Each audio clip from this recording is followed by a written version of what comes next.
The federal government, through the Ministry of Information and National Orientation, has called out the Dalily Trust Newspaper for incorrect reporting of different stories that has given the government of President Bola Ahmed Tinubu a bad name. The Minister of Information, Mohammed Idris, made this known during a press briefing in Abuja. Idris, who condemned the latest report by the newspaper of the federal government signing a deal to promote lesbian, gay, bisexual, transgender and questioning rights, says the government will lodge a formal complaint to the Newspaper Proprietors Association of Nigeria and use every lawful means to seek redress in court on the matter. He reassured journalists of the government's friendly relationship with the media, calling on them to be wary of spreading misinformation and fake news that would threaten the peace and unity of the country. It is, however, disheartening that some elements are abusing this free environment guaranteed by the government. We are alarmed by the level of reckless reporting and statements by some media organizations and individuals that border on national security and stability. While we sometimes view and treat these occasional reports as part of media's normal work, we have now seen a pattern that is difficult to be wished away as normal journalism.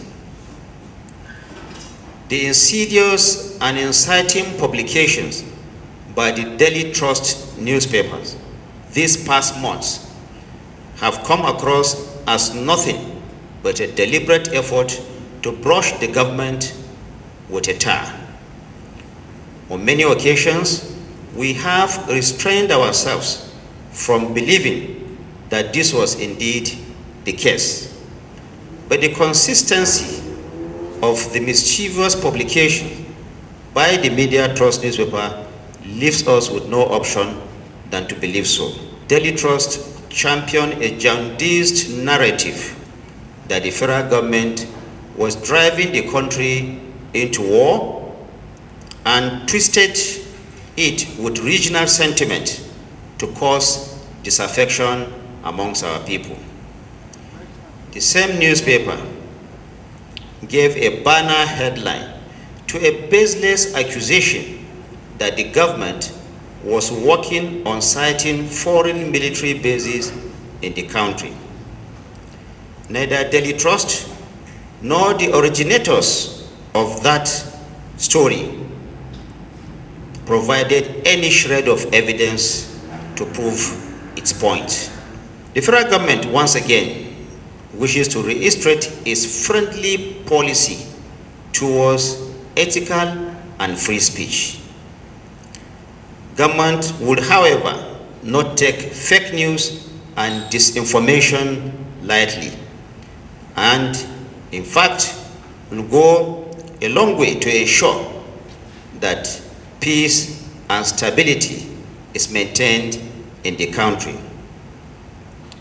The reporting by Dalily Trust should form a basis for all of us to understand what fake news, misinformation, or disinformation is.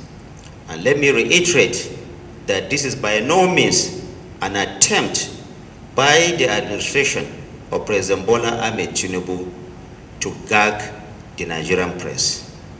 The Samoa Agreement, the Post-Cotonou Agreement, or the Partnership Agreement is a vital legal framework for cooperation between the OACPS and the European Union, with the aim of promoting sustainable development, fighting climate change and its effect, generating investment opportunities, and fostering collaboration among OACPS member states at the international stage. The reviews conducted by the Ministries of Budget and Economic Planning, Foreign Affairs and Justice confirms that none of those articles, which are the 103 foundational and 79 African region specific protocol, none of them offends our constitution or laws.